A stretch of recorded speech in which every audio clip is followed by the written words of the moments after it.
안녕하세요. 김석일 목사와 함께하는 천국의 이정표 제9회가 되겠습니다. 지금 우리는 다니엘서 7장을 우리가 정리하고 있습니다. 자, 다니엘서 2장의 주제는 무엇이라고 그랬죠? 세계 역사, 바벨론, 메데바사, 헬라, 로마, 그리고 로마 이후의 역사. 우리는 그 속에 살고 있습니다. 그리고 주의 재림과 하나님의 나라. 자, 다니엘서 7장은 제목이 무엇이라고 했나요? 바로 적그리스도. 2장은 세계 역사, 흐름을 쫙 설명하고 있는 거고, 그 다음에 다니엘서 7장은 그 마지막 무대 속에서 나타나게 되는 적그리스도. 그래서 이 적그리스도라는 게 도대체 뭔지 세 가지 말씀드렸고요. 지난 시간에는 이제 다니엘서 7장의 내용 분해를 했습니다. 그래서 1절부터 14절까지는 다니엘이 받은 계시의 내용, 환상의 내용이죠. 이게 이제 세 가지가 있었죠. 그 첫째는 네 짐승의 등장. 두 번째는 13절, 14절에서 설명 안 해도 알 수 있는 구름 타고 오실 예수님, 재림하신 예수님과 그분의 나라. 그리고 이제 여기에 대한 해석이 이제 15절부터 28절까지입니다.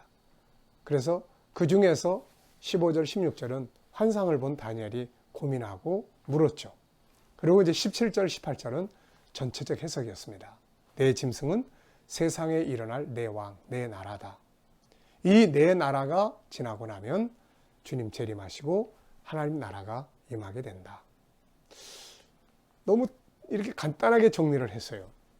그런데 다니엘이 질문을 했습니다. 아무래도 저거 이상해. 저 네 번째 짐승. 자, 그래서 이 네 번째 짐승이 아무래도 이상하다. 자, 그래서 이 시간에는 네 번째 짐승에 대한 다니엘의 질문을 중심으로 정리를 해보려고 합니다.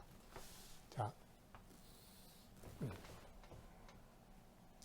먼저 앞에 네 짐승은 간단하게 그려보겠습니다. 첫째, 사자. 둘째, 곰. 셋째, 표범. 자, 요 네 번째 짐승이에요. 자, 요게 이제 아주 핵심입니다. 요거를 보느냐 못 보느냐의 차이점이에요. 네, 이거를 바르게 들여다보면 마지막 때가 이때구나라는 걸 알 수 있는 거고, 이거를 바르게 보지 못하면, 이걸 영적으로 해석하지 않으면 설명이 안 됩니다. 로마가 끝났으면 이제 하나님 나라가 임해야 되는데, 로마가 395년에 갈라지고 나서 서로마는 476년에, 그리고 동로마는 1453년에 망해버렸단 말이에요. 그럼 그 다음에 하나님 나라가 임해야 되는데, 그때부터 지금까지 하나님 나라 아직 안 임했거든요. 만약에 그때 임했으면 우리는 태어나지도 않았으니까 불행한 거죠. 그때 안 이루어진 것이 정말 잘된 일이고요. 자, 그래서 그렇다면 도대체 어디에 키가 들어있을까? 그래서 다니엘이 네 번째 짐승에 대해서 질문을 했어요.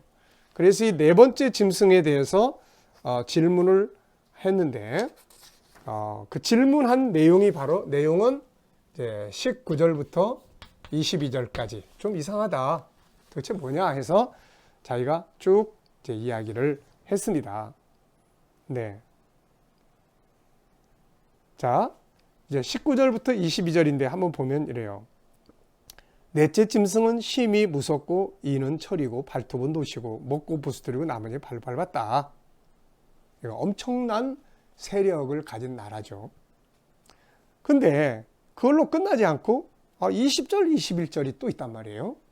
넷째 짐승이 다른 짐승들과 다른 점은 넷째 짐승에는 뿔이 10이 있고, 이게 10개로 이루어진 또 하나의 덩어리가 나오는 거예요. 그리고 거기서 다른 뿔이 하나 나와. 이게 적그리스도예요. 그래서 이 뿔이 10뿔 중에 셋을 뽑아버렸고, 작은 뿔에는 눈도 있고 큰 말하는 입도 있고 모양은 동류보다 강하게 보였는데, 이게 하나님을 대적하고 성도들과 싸워. 세대 반 동안. 그러더니 나중에서는 이게 심판을 받아. 그리고 성도가 나라를 얻어. 이게 무슨 뜻입니까? 이렇게 물어본 거죠. 자, 그래서 이제 여기에 대한 해석이 23절부터 27절까지 쭉 나타납니다. 그래? 그러면 네 번째 짐승의 모습에 대해서 내가 설명을 하겠다. 그리고서는 쭉 설명을 해주는 거예요. 모신자가 이처럼 이르되 넷째 짐승은 땅의 네 번째 나라다. 자, 그러면은 바벨론, 그 다음에 메데바사, 그 다음에 헬라, 그 다음 이제 로마. 네.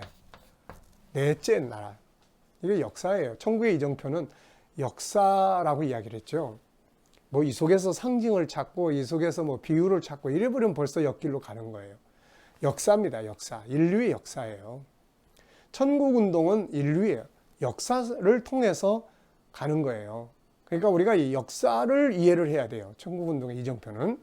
자, 그래서 23절부터 이제 넷째 나라다. 근데 이건 다른 나라들과 달라서 온 천하를 삼키고 밟아 부서뜨릴 것이다. 자, 온 천하를 밟아서 부서뜨리다. 굉장히 강대한 세계적인 제국이 등장하는 거예요. 그게 바로 로마예요. 근데 그 열불은 그 나라에서 일어날 열왕이다. 자, 이 로마에서 새로운 로마가 등장한다는 겁니다. 네, 새로운 로마. 그러니까 이 다니엘 7장의 키는 로마 안에 두 개의 로마가 들어있다는 거죠. 두 개의 로마. 하나는 온 세계를 발로 밟아뜨리는 하나의 제국. 하나의 제국.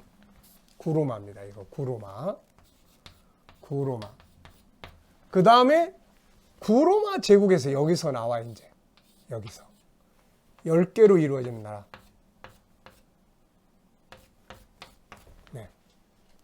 구로마에서 새로운 로마가 나온다.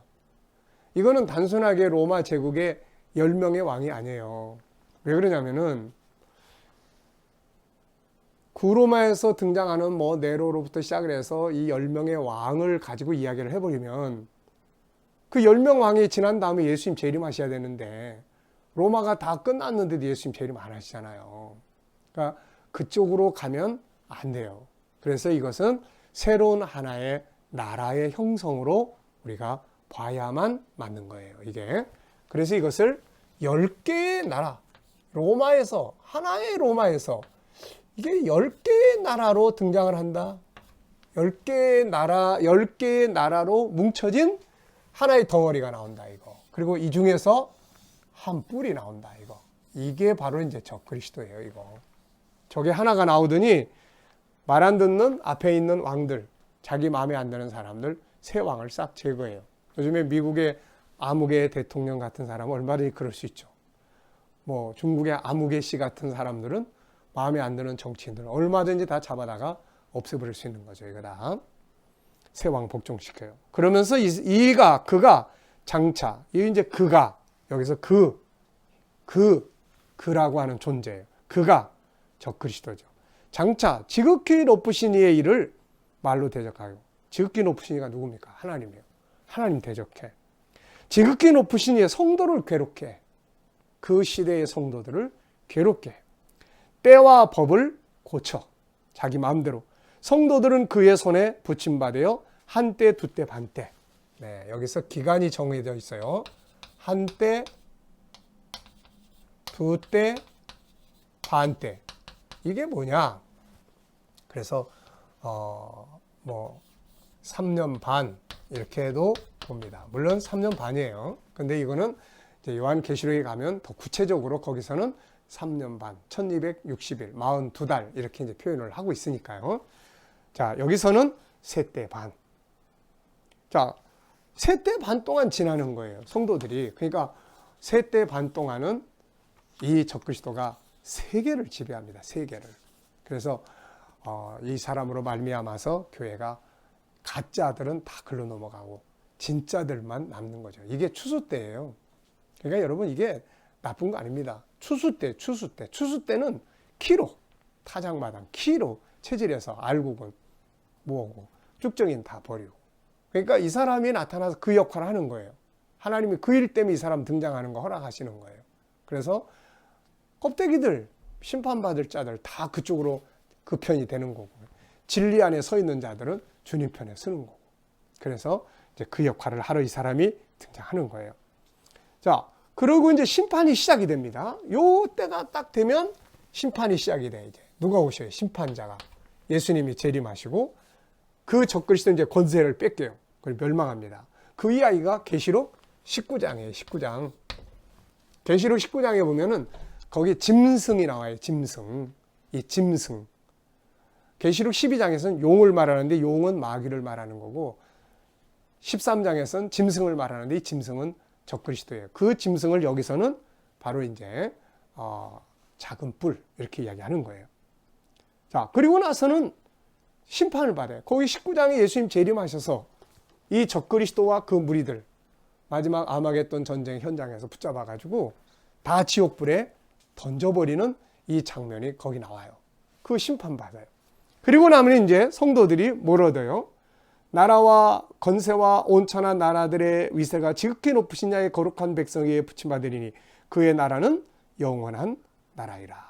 영원한 나라가 이제 임하는 거예요. 그게 바로 계시록 19장에 예수님 재림하셔서 요 이야기가 그 이야기예요. 예수님 재림하셔서 적그리스도와 그 무리들을 몽땅 잡아 지옥불에 던져버리시고 그리고 나면은 새하늘과 새 땅, 하나님의 나라, 또 거룩한 나라가 임하게 되는 거죠. 물론 천년 왕국을 또 믿는 견해는 예수님이 오셔서 천년 왕국부터 이루시고 그 다음에 영원한 세계가 임하게 되는 거죠. 그러나 이거는 주님이 오신 다음의 일이기 때문에 우리가 주님 오시는 게 제일 중요하잖아요. 그리고 나서 천년 왕국이 되면 거기 먼저 들어가면 되는 거고 영원한 세계가 오면 거기 그냥 들어가면 되는 거예요. 그러니까 그거는 그렇게 크게 논쟁할 문제는 아닙니다. 네, 우리 각자가 가지고 있는 신학적 교리에 의해서 믿음을 가지시면 됩니다. 저는 이거를 자기가 태어난 고향이 어딘가에 따라서 그냥 거기 살면 된다 이렇게 이야기를 합니다. 자, 중요한 거는 바로 이런 과정을 거쳐서 하나님 나라가 임하는 거예요. 자, 그러니까 구로마 제국을 초점으로 하면 하나님 나라가 임하는 게 이게 안 맞아요. 이게 이때는 예수님 초림의 때예요. 근데 여기서 나오는 신로마 제국, 바로 10개의 나라로 연합해서 이루어질 또 하나의 로마 제국, 신로마 제국. 여기서 나타나는 적그리스도. 요게 핵심이에요. 요게. 그러면 이제 지금 우리가 관심을 가져야 될 거는 그러면 구로마 제국에서 신로마 제국이 나왔느냐? 아니면 나올 거냐? 이게 이제 가장 중요한 키예요. 우리가 다니엘서 2장에서도 로마 제국 이후의 역사가 중요하다고 말씀드렸죠. 여기도 마찬가지예요. 로마 제국 이후에 2장에서는 전체적 역사의 흐름을 발가락까지 쭉 설명을 했고 7장에서는 거기서 바로 이 10개의 나라로 뭉쳐진 또 하나의 로마가 등장을 한다. 언제 이게 이루어졌느냐? 안 이루어졌느냐? 이루어지고 있는 거냐? 그럴 것들의 가능성이 있는 곳이 지금 어디냐? 이런 부분들에 대해서 우리가 연구를 하면 될 것 같아요. 그러면 이제 이런 성경 말씀을 알고 세상의 역사를 한번 쭉 보세요. 구로마 제국은 어느 곳이고 거기서 무슨 일들이 로마 제국 이후에 벌어지고 있었는지, 지금 우리는 그 시대 속에서 어느 위치에 살고 있는지 다 알 수 있잖아요. 그리고 이 나라가 등장을 했어도 요 사람이 등장을 해야 돼. 요 인물, 요 사람이 딱 등장을 하면 끝이 보이는 거예요. 이제 그때는. 네. 자, 이 시간에는 바로 이 넷째 짐승에 대한 내용을 정리하면서 다니엘서 7장을 마치도록 그렇게 하겠습니다. 네. 자, 이 시간 말씀 여기서 마치겠습니다. 감사합니다.